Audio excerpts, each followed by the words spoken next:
ನಮಸ್ತೆ ಎಲ್ಲರಿಗೂ. ಆರೋಗ್ಯವೇ ಭಾಗ್ಯ ಎಂಬುದನ್ನು ನಾವೆಲ್ಲರೂ ಕೇಳಿದ್ದೇವೆ.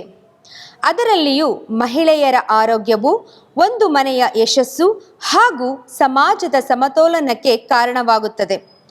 ಈ ಕಾರಣಕ್ಕಾಗಿ ಇಂದಿನ ವಿಶೇಷ ಕಾರ್ಯಕ್ರಮ ಮಹಿಳೆಯರಿಗಾಗಿ ಯೋಗ. ಇಂದಿನ ಕಾರ್ಯಕ್ರಮದಲ್ಲಿ ಮಹಿಳೆಯರಿಗೆ ವಿಶೇಷವಾಗಿ ಉಪಯುಕ್ತವಾದ ಯೋಗಾಸನಗಳು, ಪ್ರಾಣಾಯಾಮ ಹಾಗೂ ಮುದ್ರೆಗಳನ್ನು ಅಭ್ಯಾಸ ಮಾಡಲಿದ್ದೇವೆ. ಬನ್ನಿ ಎಲ್ಲರೂ ಸೇರಿ ಅಭ್ಯಾಸ ಮಾಡೋಣ. ಉಪವಿಷ್ಟ ಕೋನಾಸನ ಮಾಡುವ ವಿಧಾನ: ಮೊದಲು ನೆಲದ ಮೇಲೆ ದಂಡಾಸನದಲ್ಲಿ ನೇರವಾಗಿ ಕುಳಿತುಕೊಳ್ಳಿ. ಬೆನ್ನು ನೇರವಾಗಿರಲಿ, ದೇಹ ಸಂಪೂರ್ಣ ಶಾಂತವಾಗಿರಲಿ.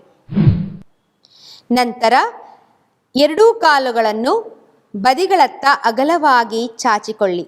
ಆದಷ್ಟು ನಿಮ್ಮ ಎರಡು ಕಾಲುಗಳು ಅಗಲವಾಗಿರಲಿ, ಬೆನ್ನು ನೇರವಾಗಿರಲಿ, ಪಾದದ ಬೆರಳುಗಳು ಮೇಲಕ್ಕೆ ಕಂಡಂತೆ ಇರಿ. ತೊಡೆಯ ಭಾಗ ಸಕ್ರಿಯವಾಗಿರಲಿ. ಉಸಿರನ್ನು ಒಳಗೆ ತೆಗೆದುಕೊಳ್ಳುತ್ತಾ ನಿಧಾನವಾಗಿ ಎರಡೂ ಕೈಗಳನ್ನು ಮೇಲಕ್ಕೆ ತನ್ನಿ. ಬೆನ್ನು ನೇರವಾಗಿರಲಿ. ನಿಧಾನವಾಗಿ ನಿಮ್ಮ ಸೊಂಟದಿಂದ ಮುಂಭಾಗಕ್ಕೆ ಬಾಗಲು ಪ್ರಾರಂಭಿಸಿ. ಸುಲಭವಾದರೆ ನಿಮ್ಮ ಎರಡೂ ಕೈಗಳಿಂದ ಪಾದಗಳನ್ನು ಹಿಡಿಯಿರಿ. ಯಾವುದೇ ಕಾರಣಕ್ಕೂ ಇದರಲ್ಲಿ ಬಲವಂತ ಬೇಡ. ನಿಧಾನವಾಗಿ ನಿಮ್ಮ ಗಲ್ಲ ಅಥವಾ ಹಣೆ ನೆಲಕ್ಕೆ ತಾಗಿರಲಿ. ನಿಮ್ಮ ಸಾಮರ್ಥ್ಯಕ್ಕೆ ತಕ್ಕಷ್ಟು ಮುಂಭಾಗಕ್ಕೆ ಬಾಗಿ. ಈ ಒಂದು ಸ್ಥಿತಿಯಲ್ಲಿ ಶಾಂತತೆಯಿಂದ ಈ ಆಸನವನ್ನು ಅಭ್ಯಾಸ ಮಾಡೋಣ.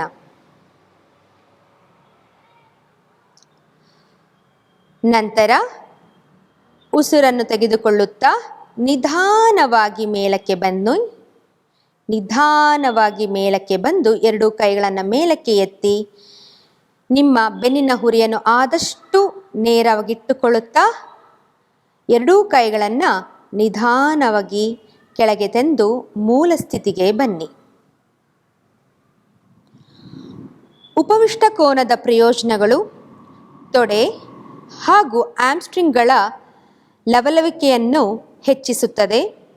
ಸೊಂಟ ಭಾಗಕ್ಕೆ ಉತ್ತಮ ರಕ್ತ ಸಂಚಾರ ಒದಗಿಸಿ ಮಹಿಳೆಯರ ಆರೋಗ್ಯಕ್ಕೆ ವಿಶೇಷವಾಗಿ ಸಹಾಯಕವಾಗುತ್ತದೆ. ಜೀರ್ಣಕ್ರಿಯೆಯನ್ನು ಸಮತೋಲನಗೊಳಿಸಲು ಇದು ತುಂಬ ಸಹಕಾರಿ. ಕೆಳಬೆನ್ನಿನ ಒತ್ತಡ ಕಡಿಮೆ ಮಾಡಿ ದೇಹಕ್ಕೆ ಸುಲಭವಾದ ಸಡಿಲಿಕೆಯನ್ನು ನೀಡುತ್ತದೆ. ದೀರ್ಘಕಾಲ ಕುಳಿತು ಕೆಲಸ ಮಾಡುವವರಿಗೆ ಅತ್ಯಂತ ಉತ್ತಮವಾದ ಆಸನ ಇದು ಆಮ್ಸ್ಟ್ರಿಂಗ್ ಅಥವಾ ತೊಡೆಯ ಭಾಗದಲ್ಲಿ ತೀವ್ರ ನೋವು ಇದ್ದರೆ ಈ ಆಸನವನ್ನು ಮಾಡಬಾರದು. ಕೆಳಬೆನ್ನಿನ ತೀವ್ರ ಸಮಸ್ಯೆ, ಸಯಾಟಿಕ ಪೇನ್ ಇರುವವರು ತಜ್ಞರ ಮಾರ್ಗದರ್ಶನದಲ್ಲಿ ಮಾತ್ರ ಅಭ್ಯಾಸ ಮಾಡಬೇಕು. ಇತ್ತೀಚೆಗಷ್ಟೇ ಬೆನ್ನು ಶಸ್ತ್ರಚಿಕಿತ್ಸೆ ಮಾಡಿಕೊಂಡವರು ವೈದ್ಯರ ಸಲಹೆ ಅತ್ಯಂತ ಅಗತ್ಯ. ಮೃದುವಾಗಿ ಈ ಆಸನವನ್ನು ಮಾಡಬೇಕು. ನೋವು ಕಾಣಿಸಿದ ಕ್ಷಣವೇ ಸ್ಥಿತಿಯಿಂದ ಹೊರಗಡೆ ಬರಬೇಕು.